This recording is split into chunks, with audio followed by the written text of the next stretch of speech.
surrendered heart ang simula ng himala. Ang matibay naman ang pananampalataya ang siyang daan patungo sa katuparan nito. And for our second point, mga kapatid, pangalawang S natin to, steadfast faith. Type mo nga dyan, kapatid. Lord, build in me a steadfast faith. Steadfast faith. Faith is not just what you feel on Sundays. It's what you stand on every single day. Hannah kept showing up in worship. In 1 Samuel chapter 1 verse 7, sabi dito, year after year, she went up to the house of the Lord. Ilang taon kaya siyang umaakyat, no?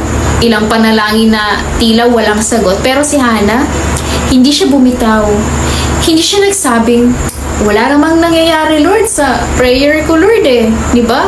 Itigil ko na kaya ito, Lord. Or minsan ganun din tayo, diba, na wala naman nakaka-appreciate, Lord, eh, sa ginagawa ko. Wala naman nangyayari, Lord, sa paglilingkod ko sa'yo, diba? Pero bakit ganun, diba? Nagsiserve naman ako, pero bakit puro pangungutya ang natatanggap ko? Puro persecution. Hinihintay akong magkamali, diba? So, tandaan mo, kapatid, si Jesus nga na sobrang perfect na nga eh. Pinipersecute pa, diba? So, tayo pa kaya? Sabi sa 1 Peter chapter 3 verse 17 says, for it is better to suffer for doing good if that should be God's will than for doing evil. Mas mabuti pa, kapatid, na mag-suffer nga tayo pero dahil sa paggawa at pagsunod sa kalooban ng Diyos kaysa naman sa nagdusa tayo, di ba? Dahil sa paggawa ng masama at hindi pagsunod, pag-disobey sa kanyang kalooban. Sometimes doing good doesn't feel rewarding right away. Minsan ikaw pa nga nang nasasaktan, na-offend, o nababash sa pagsunod mo sa ating Panginoon. Pero tandaan mo, kapatid, kung para naman sa kabutihan at ayon niya sa kalooban ng Diyos, may eternal value, hindi sayang lahat ng ginagawa natin para sa Kanya. Bawat luha, God sees, God rewards. Just like Jesus, He suffered not for doing wrong, but for doing what is eternally right. Ganun din si Hannah, no? Ikaw ba naman taon-taon kinukutya ka? Kumbaga, parang sa atin, ilang taon na ba yung prayer request mo na wala pa rin kasagutan? Pero si Hannah, she kept showing up because her faith was not built on feelings. It was built on her God. Kapatid, minsan ang pagsamba ay hindi laging may goosebumps, di ba? Pero tandaan natin, isang araw sa presensya ng Diyos ay mas mahalaga kaysa sa 1,000 araw ng tagumpay na wala siya. Sabi nga, di ba, sa Hebrews chapter 11 verse 6, without faith, it is impossible to please God. Hindi sinabi dito, no, na without results or without emotion. Di sabi, di ba, without faith, kundi faith ang hanap ng Diyos. Hindi hinahanap ng Diyos ang performance natin, credentials mo, o galing mo. Ang hanap niya ay faith mo. Ibig sabihin, kung gusto mong mapasaya ang Diyos, gusto mong ma-please siya, hindi mo kailangan maging perfecto, kapatid. Ang kailangan mo ay puso na nananalig sa perfectong Diyos. Kasi ang faith, ang connection mo sa Panginoon. Kailangan kapag lumapit tayo sa Kanya, huwag base sa emosyon. Minsan hindi natin feel dahil lang sa emosyon natin. Hindi mo worship, hindi ako magpipray. Hindi faith yun, kapatid. Doubt yun. Ang tunay na relasyon sa Diyos ay nakaugat sa pananalig at pananampalataya. Kaya tayo naligtas, di ba? Dahil sa ating pananampalataya. Hindi dahil sa ating mga gawa. Hindi dahil sa ating emosyon. Di ba ang tanong, lumalapit na tayo sa Diyos?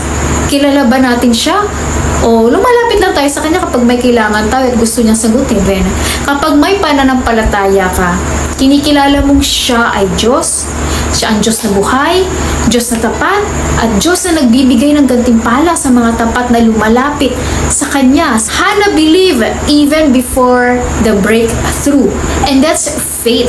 Alam mo, kapatid, mas madali magtiwala, di ba, kapag may sagot na, tama?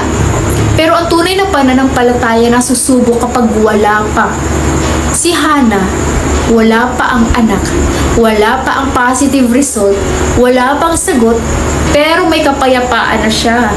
Bakit?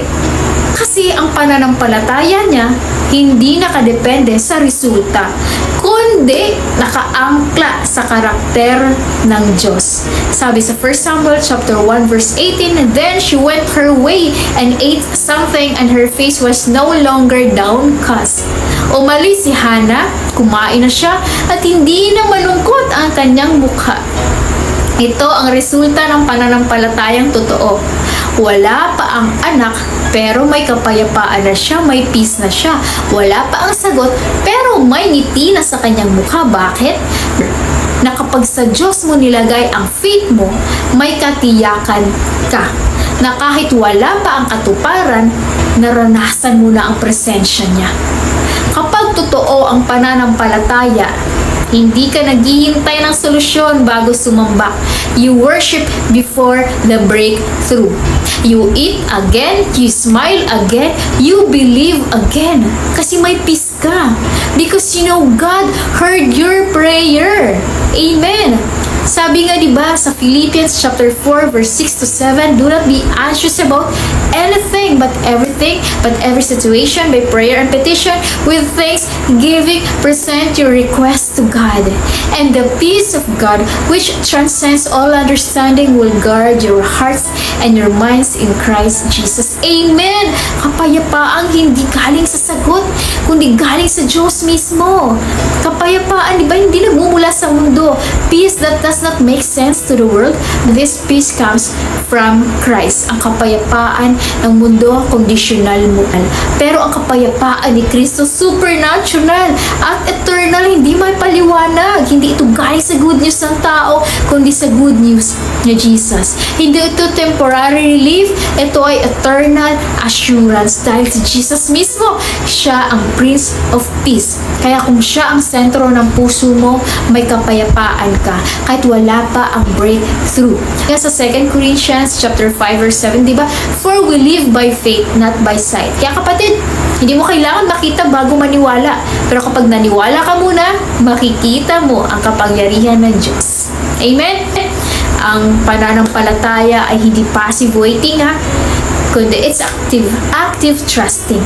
Dahil sa pananampalataya, di ba? Sabi nga sa Mark chapter 5 verse 34, yung babaeng dinudugo sa loob ng 12 years, sabi ni Jesus, your faith has healed you. Go in peace and be freed from your suffering. Di ba? Isang haplos lang ng pananampalataya sa laylayan, gumaling siya.